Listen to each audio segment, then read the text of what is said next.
Buenos Aires, la capital de Argentina, tiene el mar a un lado y al otro la... Сколько же бездомных в этом городе. Я ничего в жизни прекраснее не видел. Только вышли из аэропорта и на нас сразу решили напасть ножом. Счетчик бомжей уже сломался. Это шедевр. Как можно было это все засрать? Весь район утыкан статуями футболистов. У кого же больше мраморная пипка? Русскоязычных убивали. Вот он достает нож и начинает за мной бежать. Ох, я бы здесь жил. Не переезжай в Буэнос-Айрес, пока не посмотришь это видео. Да, я снова говорю про бездомных. Исходя из первых секунд видео, вам могло показаться, что Буэнос-Айрес это весьма противоречивый город. И это совершенная правда. Я не буду делать так, как делают другие блогеры, говоря фразу «Досмотрите это видео до конца», потому что в конце видео вы поймете, каков этот город на самом деле. Подойдет ли он лично вам. Нет, я даже дам сразу спойлер. В своей финальной речи в конце видео я оставлю вам еще больше противоречий, чем у вас возможно есть на данный момент. Потому что это Буэнос-Айрес. Ужасный город, который я люблю. Но давайте по порядку. Едем вдвоем с моим другом из Кордобы. Время 5 утра, первый рейс. Наблюдение, пожалуй, самого эпичного рассвета из окна самолета. Всего час в небе, и мы уже снижаемся. И вот она, прекрасная столица моей новой родины.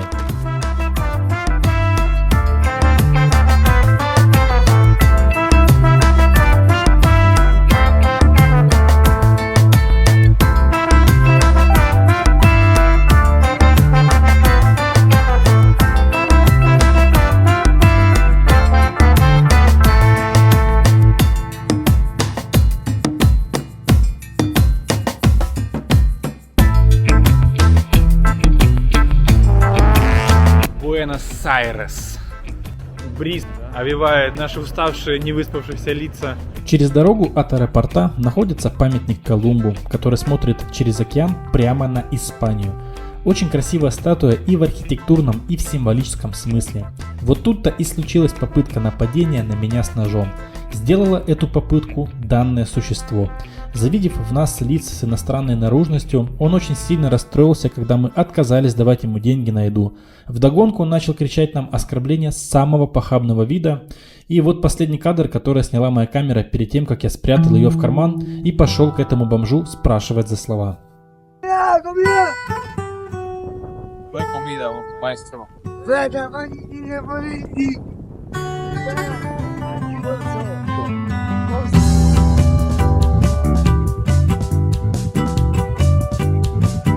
Только вышли из аэропорта, вот он. Вот он аэропорт. И на нас сразу решили напасть ножом. Потому что мы не хотели делиться нашими деньгами. Не хотели делиться деньгами. Сейчас Борис рассказывает полицейским, как было дело. Пойдем его ловить сейчас. Уже, так сказать, с занесенным кулаком к нему подхожу, и он достает нож и начинает за мной бежать. Ну, не бежать, ускорился и в нашу сторону пошел. У меня есть перцовый баллончик с собой, но прикол в том, что мы стояли с лицом к океану, с которого дует охренеть какой сильный ветер, и я понимаю, что если я распылю этот баллончик на него, то, скорее всего, ему ничего не будет, а я, наоборот, схвачу. Поэтому нам пришлось срочно рвать с ним дистанцию и отправиться за помощью к полиции, которая и провела его разоружение и задержание. Кстати, пока Борис общался с полицией и мы ждали подкрепления, я снял для вас шикарную живую стену аэропорта. Посмотрите, какая красота. Он им карманы показывает. Показывает что-то там, типа я в нирване, смотри, руками машет. Ну все, они его пакуют. Вот и порыбачил, да. Он у него удочку забрал и сматывает ее. К сожалению, не смог снять задержание ближе, так как полицейские запретили нам подходить. Да и в целом я уже достаточно рассказал про эту ситуацию. Самое неприятное для меня было не в том, что я зачем-то повелся на провокацию и хотел побить какого-то несчастного полудеда, а в том, что он реально мог убить меня со спины, если бы захотел, ну или если бы его перемкнуло. У него была такая возможность, впрочем, как и возможность покинуть место происшествия после этого. Так что вот, ребятки, внимательно следите за тем, с кем вы общаетесь. Если к вам подходят какие-то бомжи, даже с виду безобидные, похожие на старого деда, знайте, что они могут под какими-то солями быть, что... Ну, в целом, это не самые адекватные люди. Каково же было мое удивление, когда я не нашел ни одного нормального обзора про Буэнос-Айрес на ютубе. Да, есть огромная, я бы даже сказал, монументальная работа Максима Лемоса, который очень много снимает про Буэнос-Айрес, но у него это скорее многосерийник. А я сейчас говорю про формат, когда нужно рассказать все самое важное про город за один единственный выпуск. Многие блогеры рассказывают про Буэнос-Айрес исключительно в хвалебных тонах. Мол, столько здесь развлечений, такая здесь прекрасная архитектура, много мест, куда можно сходить. Но я сейчас расскажу, что с этим не так. Я предлагаю считать количество бомжей, которых мы встретим. Где-то вот здесь там будет в течение всего видео счетчик бомжей. Кто-то мне в предыдущем видео про Кордобу я снимал, сказали, слух режет. Якобы эти люди не выбирали такую жизнь, и жизнь их так сложилась. Но вся проблема в том, что они-то как раз и выбирают такую жизнь. Вот что про проблему бездомных говорит глава столичного отдела безопасности Диего Кравец. Либо ты спишь в приюте, либо иди спать в другой город. По словам чиновника, в городских приютах достаточно мест для бездомных, но многие из них отказываются туда идти. Есть только две опции, если у тебя нет жилья в городе, добавил он. Или ты спишь в приюте, или ты спишь в другом городе. Спать на улице в Буэнос-Айресе больше не опция. При этом в мэрии говорят, что ситуация с бездомными людьми в Буэнос-Айресе, как и в других крупных городах, существенно осложняется проблемами наркотиков и психическими заболеваниями, а также санитарными особенностями проживания в непригодной для этого уличной среде. И вот почему я все это вам рассказываю. Простой пример. Я снял видео про Кордобу, про жизнь в Кордобе, да, что это хороший город, идеальный для жизни, по моему мнению. Мне люди в комментариях пишут, мы вот как раз выбираем, в каком городе хотим жить, и из-за вашего видео в том числе выбрали Кордобу. И меня это дико пугает. Пугает не в том смысле, что я сомневаюсь в своих словах и говорю вам какую-то неправду, а в том смысле, что это мое субъективное мнение, и они делают какое-то судьбоносное решение в своей жизни, да, переехать в какой-то конкретный город, в том числе опираясь на мое мнение, на мой контент, вдруг им реально не понравится, потому что первая фраза, которую сказала моя жена, когда мы только заезжали в Кордобу, она сказала: Федь, а мы точно тут будем жить, или может мы все-таки развернемся и обратно в Буэнос-Айрес? Мы просто на машине заезжали через пригороды, Вижи, ну, очень там плохое зрелище было, вот сам тот пригород, да, мы реально подумали, что мы не хотим здесь жить. Но потом, когда мы ознакомились с городом, мы поняли, что мы здесь жить хотим. Ты несешь ответственность за свои советы, за свои слова перед людьми, которые рискуют. Многие продают квартиры, чтобы сюда приехать, да, и для них это большой шаг. Многие люди сюда приезжают, как мы приезжали в свое время, на последние деньги буквально. Вот все, что было, собрали и приехали. Поэтому я буду показывать все, как оно есть, без преуменьшений. Про главную, на мой взгляд, проблему города поговорили, хотя счетчик бомжей будет периодически появляться у вас на протяжении всего видео, дабы не лишать вас контекста. Но теперь давайте вернемся непосредственно к городу и по традиции начнем его обзор с архитектуры. В целом, архитектура Буэнос-Айреса настолько красива и про нее уже столько всего сказано, что у меня есть боязненное ощущение по этой части быть банальным и говорить то же самое, что до меня говорили сотни блогеров на разных языках мира. Представьте, что Буэнос-Айрес – это уже не молодая, но очень красивая и притягательная женщина. Как бы ты ни старался, ты не сможешь выдумать оригинальный комплимент, который она за всю жизнь еще ни разу не слышала. То же самое можно сказать и про архитектуру Буэнос-Айреса. Чтобы в самом деле всерьез наслаждаться этой архитектурой, вам не нужна никакая подготовка. Если тем, кто не оценит архитектуру той же Кордобы, я бы посоветовал элементарную литературу для того, чтобы научиться всматриваться в детали строений и получать от этого процесса удовольствие, то, что касается Буэнос-Айреса, здесь вам реально не понадобится никакое предварительное обучение. Город перенасыщен красивыми фасадами из разных эпох и стилей. Огромная часть фасадов не просто имеет на себе много красивых деталей, они ими перегружены. Вообще, несмотря на то, что я 10 лет прожил в Москве, в архитектурном плане я всегда больше любил Петербург, как раз по причине наличия такой же величественной архитектурной имперскости. Этим нарочито показательным стилем, мол, смотрите, у нас было так много денег, что мы уже не знали, куда их деть, поэтому мы решили соревноваться, кто красивее дворец построит. И если та же Москва для меня сравнима с комфортным новым кроссовером в максимальной комплектации, то Буэнос-Айрес и Питер я бы сравнил с олдскульным американским маслкаром с хромированным бампером и приборной панелью из черного ореха. Конкретно в Буэнос-Айресе эта олдскульность прослеживается не только в исторической ценности его архитектуры, но и в таких вещах, как общественный транспорт или, например, интерьеров питейных и не только заведений. Также особый шарм городу придает его замшевость и некоторая разумная неухоженность. Многие фасады здесь имеют возрастные трещинки, выцветание отдельных элементов или, например, зарастают плющевидными растениями с позволения или пофигизма их хозяев. На мой взгляд, это и есть настоящая архитектура. Именно так работает визуальная история, которую время пишет для наблюдателя. История говорит о том, что такой замшевый камень, да, его надо чистить. А как во мне кажется, наоборот, шарм добавляет. Тебе не кажется? Не, мне кажется, что... Если оно будет помытое, все почищенное, это будет выглядеть как новодел. А здесь оно как красивой женщине, небольшие морщины к лицу, да? А здесь то же самое, ну разве нет? Но есть и минус в том, что многими фасадами тут не занимаются. Это отсутствие их освещения в темное время суток. Многие из вас, кто живет или бывал в крупных красивых городах, мог заметить, насколько иначе город воспринимается ночью. Насколько ночью эти города становятся лучше, чем днем. Не могу сказать того же про Буэнос-Айрес. Да, некоторые центральные улицы тут освещены как положено, но в большинстве своем городу явно не хватает света, направленного и на фасады, и на дороги. В эти моменты мне уже не нравится аргентинское правительство. Ну как вот можно не заниматься детьми, где органы опеки, да? Вот они понабирали мусоров и пошли куда-то, понимаешь? Еще и на своих коллег он смотрит презрительно, которые лежат, уже отдыхают. Вот, тут их двое, еще плюс два. Ой, просто... Они устали. Расплачусь, ты посмотри на это. Сука, у него родители Сколько ему лет, вот скажи, пожалуйста. Просто. Ну и конечно, если мы говорим про архитектуру Буэнос-Айреса, то ее белым гвоздем можно считать расположенный в центре города обелиск. Эта штука была построена в честь 400-летия Буэнос-Айреса и является основным символом независимости Аргентины. По факту это такая же архитектурная достопримечательность для Аргентины, как для Франции Эйфелева башня, для США Статуя Свободы, а для России, например, Красная площадь. И если сам обелиск особо ничем не примечателен, то лично меня поражают два факта, связанные с ним. Факт номер один заключается в том, что обелиск расположен на самой широкой улице в мире. А второй факт заключается в том, что тут, в самом сердце столицы Аргентины, есть частные дома с видом на этот самый обелиск. Присмотритесь внимательно. Вот же он. Сколько может стоить дом частный с таким видом?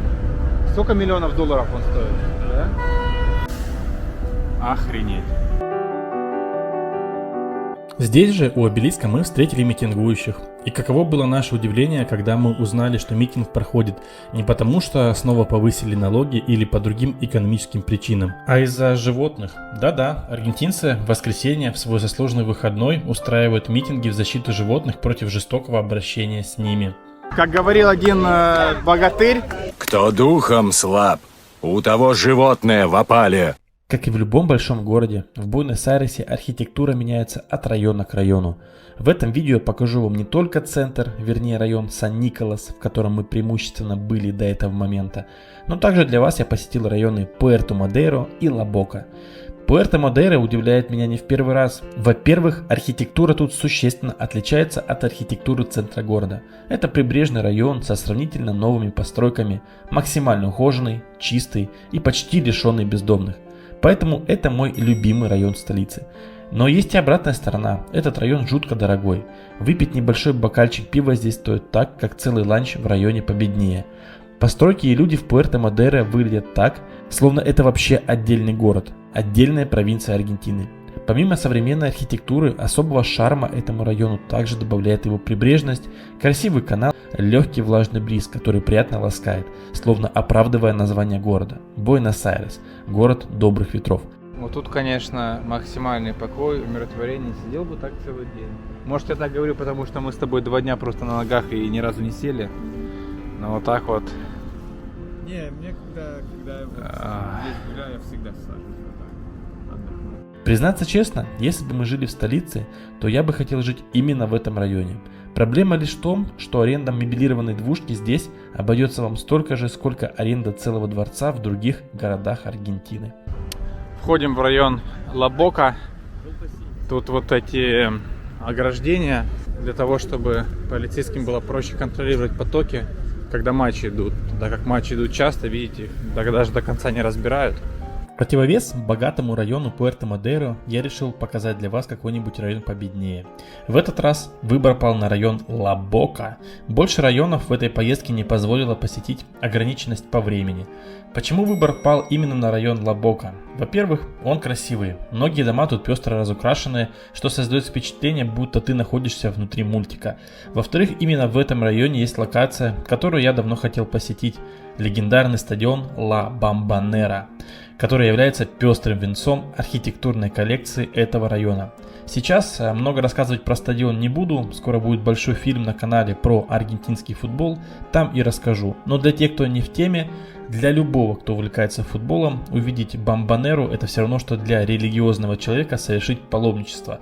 То есть это одна из точек на карте Земли, которую обязательно нужно посетить.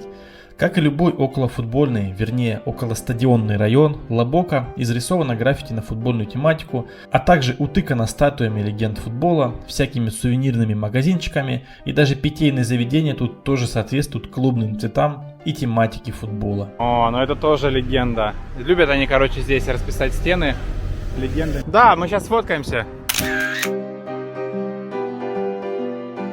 А вот это знаете, что белые косынки?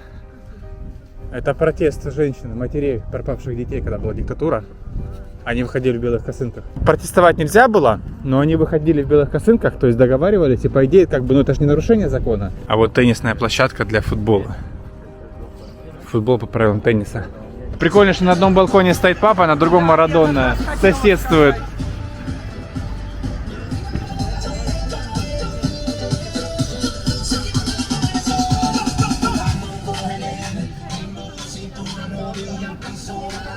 Кстати, это не последний стадион, который я посетил за эту поездку. Также мне удалось сходить на Монументаль, стадион в районе Бельграна. Там я посетил футбольный матч, также в рамках подготовки фильма про аргентинский футбол.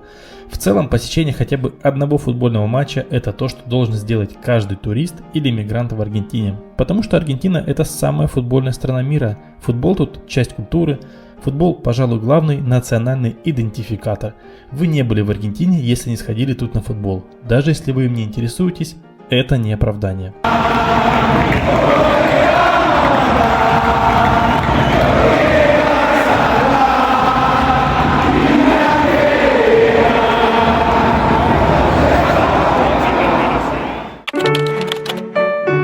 Конечно, архитектура — это не единственное, что формирует облик города. В Буэнос-Айресе достаточно зеленых парков с огромными причудливыми деревьями. Чтобы вы понимали, нам не по пути, просто я увидел эти охрененные деревья, мы решили сюда завернуть, в этот сквер. Ой, какой тут классный, вот это интимное освещение, да, когда фонари не сильно яркие, просто вот добавляют немножко света. Мне, кстати, в Кордобе нравится. У нас есть парки, которые вот так тоже с охранниками. Но есть минус, что там даже, допустим, снимать не разрешают. То есть парк на площади Испании. Я там хотел с Машей интервью снять, а нам охранник сказал, увидел, что я со штативом иду, уже распаковываю. Говорит, здесь снимать нельзя. Почему нельзя? Какое же это шикарное дерево. Охренеть. Вот это вдоль земли стелится одна из его веток. Ну это... Я вообще в шоке, я такого никогда в жизни не видел. Боже, это шедевр. Это просто шедевр. Обалдеть. Просто обалдеть.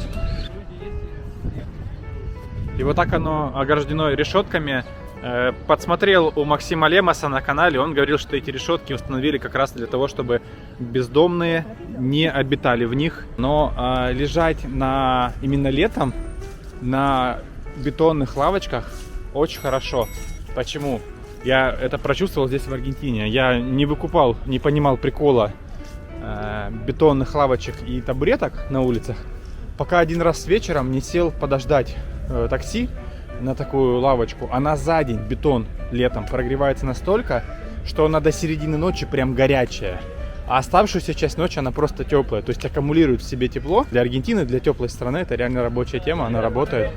И не зря домные вот любят на таких вещах спать, потому что это тепло. Да, свои люди, братья бездомные с их хибарой. Сколько их там, непонятно. Много. Даже не сосчитать, смотри. Раз, два, три. Лежат, еще двое стоят. Да, счетчик бомжей, конечно, улетает. Да, хотя местечко хорошее. Я бы, вот, если был бы бездомным, как таким деревцем, только милое дело поселиться. Какой кайф, какая красота. О, а эти, знаешь, для чего эти столы? Это пинг-понг футбольным мячом. Что касается пляжей, для тех, кто хочет жить в Буэнос-Айресе, для того, чтобы регулярно ходить купаться в океане, спешу вас огорчить. В самом городе у вас не будет такой опции. В Буэнос-Айресе нет нормальных пляжей из-за мутной и загрязненной воды реки Ла-Плата. Она является таковой из-за высокого содержания осадочных пород и загрязнений, а также из-за промышленных выбросов. Городская инфраструктура столицы исторически не была ориентирована на создание пляжных зон. В Буэнос-Айресе средняя температура летом составляет 25-30 градусов, зимой 10-15 градусов. То есть климат здесь очень приятный, но есть один момент – высокая влажность. Летом влажность в 70-80% усиливает ощущение от жары, а зимой эта же влажность делает холод более пронизывающим. Так что по факту лето может казаться для вас чуть более жарким, а зима чуть более зябкой. Идеальный период для посещения города в качестве туриста – весна или осень. Также высокая влажность в Буэнос-Айресе создает благоприятные условия для размножения комаров, особенно тех, которые являются переносчиками вируса денге, яростные вспышки которого были этим летом. Влажный климат способствует образованию стоячей воды, что предоставляет идеальные места для размножения комаров. В то время как в Буэнос-Айресе этим летом вовсю бушевала лихорадка денге, у нас в более засушливой провинции Кордоба почти никаких проблем с этим вирусом не было. Транспортная доступность столицы является очень хорошей. Начну с того, что даже в неблагополучных районах здесь полно велосипедных дорожек. В благополучных они тоже есть очень много где. Прибавьте к такой велоинфраструктуре мягкий климат, и вы получите возможность комфортно передвигаться на велосипеде круглый год, что делает покупку этого вида транспорта чуть ли не обязательной. В Буэнос-Айресе много выделенных полос для автобусов. Сами автобусы хоть и выглядят немного старомодно, но внутри это вполне комфортный транспорт с кондиционерами. Также меня приятно удивило метро Буэнос-Айреса. Оно казалось чистым, с довольно современными вагонами, с небольшим количеством бездомных и попрошаек. Здесь мы встретили ребят, творчество которых на самом деле может послужить неплохим саундтреком к видео про Буэнос-Айрес. Lo pasamos a presentar, mi nombre es Santi, lo único que tenemos a Alexis. Vamos a compartir un poquito de música con ustedes, soy Ángel, soy Alexis,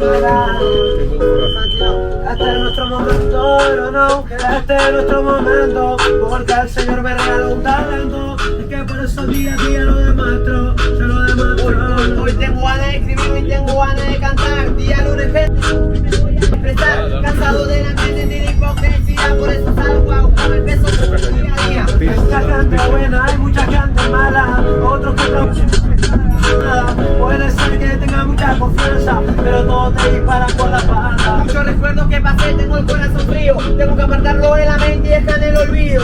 Solo hay una persona en la que yo confío, yo voy a estar arriba algún día con todos mis amigos. Se matan por un poco de plata, los pibes en la calle no se rescatan. Sería bueno ver el que marque diferencia. Yo creo en Dios, son de menores que la ciencia. Sí, millonario es aquel que valora su familia, mira, y también es aquel que tiene un plato de comida, que la plata a veces compra la felicidad, pero no con una persona que te ame de verdad. Por eso mira al frente, por eso hay que ir frente. Sueño con una vida, un futuro diferente. Quiero ahorrar consciente, ver a toda la gente por una semana, ok, sean felices siempre. Y las malas están pasando, las buenas están llegando. Solo tenga fe, yo sigo avanzando, mente positiva, gente buscando mi salida. Le prometí a mi vieja que nada nos faltaría. Nuestro momento, no, no, este es nuestro momento, porque el Señor me regaló un talento, es que por eso día a día lo demuestro, se lo demuestro. No. Cambió la mala por vida, cambió la muerte por sueño, no todo es que es pobre, el destino va a ser pequeño, durar amor eterno cuando por amor se mata, más animal aquel que a un animal maltrata. Eso mira antes que opine, anden algo que no solamente rime, políticos sabemos lo que traman, sí, nos usan para votar, después nos tiran cuando ganan. Y yo voceo y rompo instrumentales, aunque creo que no puedo, por mi sueño estoy luchando, no quiero estar muerto, ni en una pared pintado, quiero pintar a mi vieja la casa que has soñado. Okay, que tengo la rima, que tengo talento, que tengo la rima, que tengo talento, va a ser que todo rápido, nunca se bregue del internet. Es que rapeando con mi prima Alexis lo buscamos sustento, de Florencio, Varela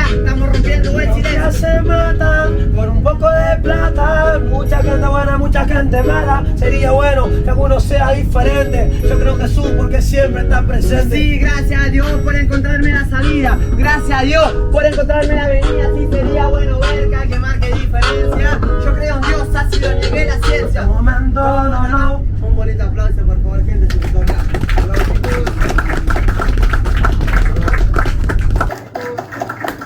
Браво. Да, фу, перевели наконец. Gracias, que Dios lo bendiga y que tengan una buena semana. Esta es la manera que tenemos de ganando la vida. Muchas gracias. Muy bien, sabemos que la economía no está muy bien, que digamos, ¿verdad, señorita? Pero de esta humilde manera nosotros tenemos la posibilidad de podernos llevar el platito de comida el día a día. Si una persona quiere ayudarnos, vamos a pasar una gorrita. Dios lo bendiga. Ну очень круто выступили. За такое не стыдно и денежку дать, да, Борис? Конечно. И опять-таки ребята не бомжуют. Ребята зарабатывают бабки, люди им хлопают. Отель шикарный, нам жена моя выбрала. Разговоры про стоимость аренды разделяю на две составляющие. Для туристов и для тех, кто собирается тут жить. Туристу в центре города доступна россыпь вариантов от обычных хостелов до пятизвездочных отелей. Причем даже приличный отель обойдется в совершенно доступные $40 за номер с 2 кроватями. Но для тех, кто собирается жить в Буэнос-Айресе, показываю стоимость аренды на примере мебелированных двухкомнатных квартир. В центре подобные варианты можно снять от $600 до $1000 в месяц, а в районе Пуэрто-Мадеро ценник, естественно, выше, как я вам и говорил ранее. В черте города можно снять и другие варианты, намного дешевле, но вам всегда следует помнить, что нельзя экономить на своей безопасности и снимать дешевое жилье в неблагополучных районах. Уже есть масса случаев, когда русскоязычное сообщество содрогалось от новостей об ограблении или убийстве наших мигрантов. Почти всегда это происходит из-за того, что жилье снималось в плохих районах, в частных домах или в неохраняемых квартирных комплексах. Европейские мигранты для местного криминалитета – это самая желанная цель, потому что в случае одного удачного ограбления они могут заработать больше, чем с нескольких ограблений местных вижеров. Так называют коренных жителей неблагополучных районов. Еще раз повторяю, друзья, не экономьте на своей безопасности. Если вы будете соблюдать элементарные правила, ваши шансы попасть на домашнее либо уличное ограбление будут близки к шансам попасть в серьезное ДТП. То есть вероятность этого будет приближена к статистической погрешности. Но если вы также повернуты на безопасности себя и своей семьи, как я, например, то живите в провинциях, а не в столице, потому что большинство провинций намного безопаснее. Кстати, про русскоязычное сообщество. В прошлом видео про Кордобу я забыл рассказать про это, за что мне справедливо напомнили в комментариях. Я не знаю, как можно было забыть про такой важный момент, теперь вот исправляюсь. Что касается Кордобы, про русскоязычное сообщество написал пост в своем телеграме, ссылка на этот пост будет прямо в описании к видео.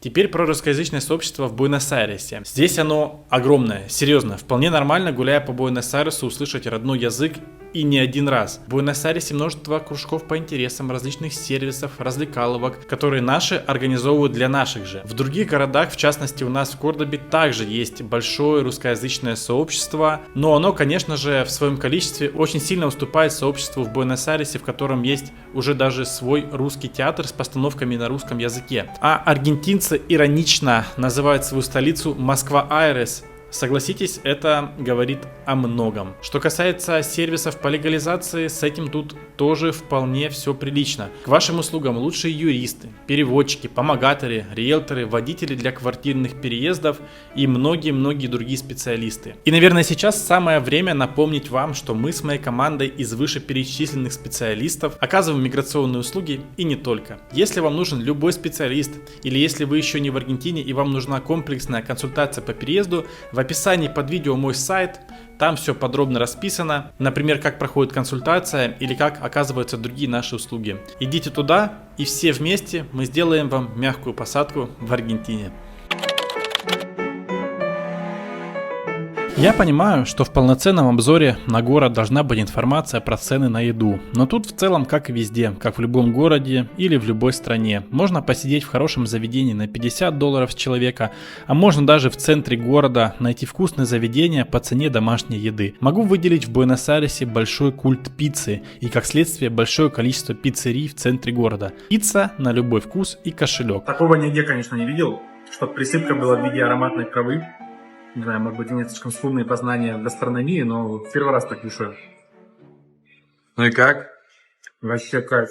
Очень ароматная трава. Вкусно.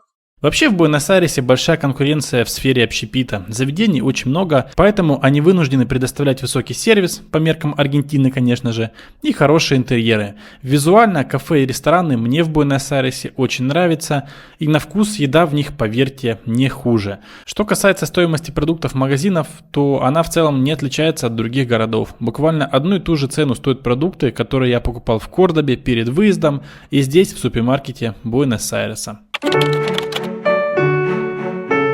Буэнос-Айрес, основанный в 1536 году испанским конкистадором Педро де Мендосой, изначально был небольшим поселением, которое вскоре было покинуто из-за нападений местных племен. Город был вновь основан в 1580 году Хуаном де Гараем и стал важным торговым портом на берегу реки Ла-Плата. В 18 веке Буэнос-Айрес стремительно развивался благодаря росту торговли и притоку эмигрантов, особенно из Европы. В 1810 году город стал центром майской революции, что привело к независимости Аргентины от Испании. В 20 веке Буэнос-Айрес превратился в культурную столицу Латинской Америки, славясь своим танго, театрами и кафе. Сегодня город является крупным финансовым, политическим и культурным центром, сочетающим богатую историю с современными достижениями. Буэнос-Айрес привлекает туристов своими историческими районами, зелеными парками и оживленной ночной жизнью. Кстати, про ночную жизнь. В интернете полно видео про то, что творится в Буэнос-Айресе на выходных. Я такой контент не снимал, вы можете легко найти его на ютубе. Вместо этого я снял для вас улицы Буэнос-Айреса ночью буднего дня. Город практически вымирает. Кроме отдыхающих бомжей и подозрительно слоняющихся одиноких фигур, даже в центре нет ни души. В этом плане очень сильный контраст замечается между будним и выходным днем. Но, если вы любитель хорошенечко потусить ночью, то, судя по всему, вам в Буэнос-Айресе в этом плане очень понравится. Зацените, как красиво, осень золотая. Вот это вот забор кладбища Реколета. Вообще, кладбище Реколета – это довольно попсовое место, которое вы много раз могли видеть у других блогеров. Но мы пришли сюда, потому что лично мне очень нужно было тут оказаться. Возможно, мне удавалось провести вас своим шутовством, но внутри я довольно депрессивный человек, которому иногда нужно загрузиться и побыть в тоске. И как мне кажется, лучше места, чем кладбище, для таких целей не существует. А Реколета – это очень красивое кладбище. И как я счастлив, что я увидел его во время дождя хмурым осенним днем. Лучших декораций под такую прогулку невозможно придумать. В Реколета похоронено множество очень известных аргентинцев, а одна только Ева Перон чего стоит, ну или Сармьенто. Ну я тебе так скажу, мне кажется, Ева была гораздо менее противоречива, чем ее муж. Поэтому, конечно, к ней намного больше... ну не симпатии, как бы больше людей, мне кажется, ее любят. Ну, нам туда, к господину Сармьенто.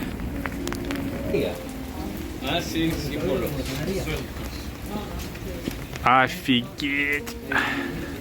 Блин, какой кайф, как же это красиво.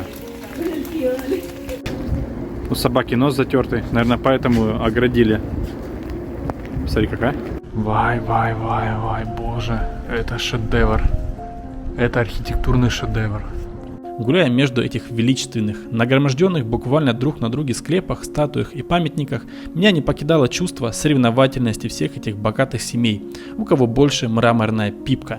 Как я чуть раньше и говорил про архитектуру Буэнос-Айреса, также можно сказать и про это кладбище. У них было так много денег, что они уже не знали, куда их деть. Миллиарды людей и при жизни никогда не смогут позволить себе жить в таких помещениях, которые сейчас у вас на экране. Меня не покидало чувство, что все это на самом деле так вульгарно, так банально, как будто и не заслуживает вовсе быть достопримечательностью. Но с другой стороны, меня также не покидала волнами накатывающая тоска, а это как раз то, зачем я сюда пришел, поэтому ухожу я отсюда удовлетворенный. Как я и говорил в начале видео, возможно, я оставил вам еще больше противоречий про этот город, чем у вас было раньше. Да, он невероятно красив, величественный, лично мне он напоминает уже ставшим родным Петербург. Ну как можно было это все засрать? Да, я снова говорю про бездомных. Вопрос в личной неприязни, да?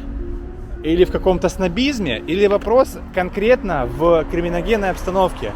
И в начале этого видео вы видели, что эти люди реально несут опасность, настоящую, то есть опасность самого высокого уровня. Ну, можно реально с жизнью попрощаться. Если исходить из этого, из-за того, что это все криминогенно, и мы знаем все эти кучи видео, новости, там, как какие-то отморозки, даже вот банально русскоязычных убивали. Вот помнишь, где в частном доме в пригороде Буэнос-Айреса убили мужика, который защищал, не пустил их на порог дома, где беременная жена у него была русская. Или русский, или украинцы, я уже не помню. Ну, русскоязычный, в общем. Кто-то их принимал из правительства, помню. Булрич. Булрич, да, принимал. Вот. Это же речь про криминалитет. Ну, вон, чувак этот, что называется, улитка. Все свое сношу с собой. Все, что понасобирал, в тележку украденную из супермаркета запихнул. И вон еще один к нему идет. Такой же. Сколько их мы уже, я даже не знаю, я на монтаже все это буду сводить, считать, я не знаю, сколько я просто дней убью, чтобы на всех, ну, то есть качественно сделать счетчик бомжей и выложить это все на ютубе.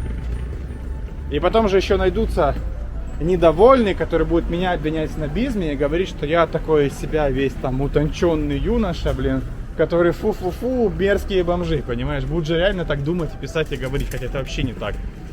Я не буду вам советовать, стоит ли жить здесь или выбрать какой-нибудь другой город. Я могу сказать только за себя. Нравится ли мне Буэнос-Айрес? Да, конечно. Буду ли я сюда приезжать еще? Да, конечно. Особенно если один, без жены, без ребенка. Да вообще здесь классно, можно время провести. Буду ли я тут жить? Конечно, нет. Моя жена в этом жить не будет. Мой ребенок в этом расти не будет. Конечно, можно жить в каком-нибудь хорошем районе, но вы не будете жить там в вакууме. Вам все равно нужно будет выезжать по делам, в центр, делать какие-то дела, посещать какие-то места. Вы все равно будете соприкасаться с этим контингентом. Да, мужик поднял бычок, он сзади. Тоже господин бомжиня. И самое главное, что ты уже привыкаешь к их запаху, да, когда мимо проходишь, вонючий запах засанных штанов, извините за выражение, да, даже как-то не паришься, знаешь. Пофиг, да? Да, это как если ходить это как ходить на каждый день на работу в своем городе мимо прорвавшейся канализационной трубы. Ты уже просто этого запаха не замечаешь. Более 70 бомжей вы увидели за нашу двухдневную поездку. Но что если я скажу, что эту цифру нужно умножить на 1,5 или даже на 2? Потому что многих бомжей я не успевал снять, или они смотрели прямо на меня, и мне не хотелось провоцировать их своей камерой. Многих людей я не стал относить к бомжам из-за неестественно чистой одежды, но они рылись при мне в мусорках и забирали что-то с собой.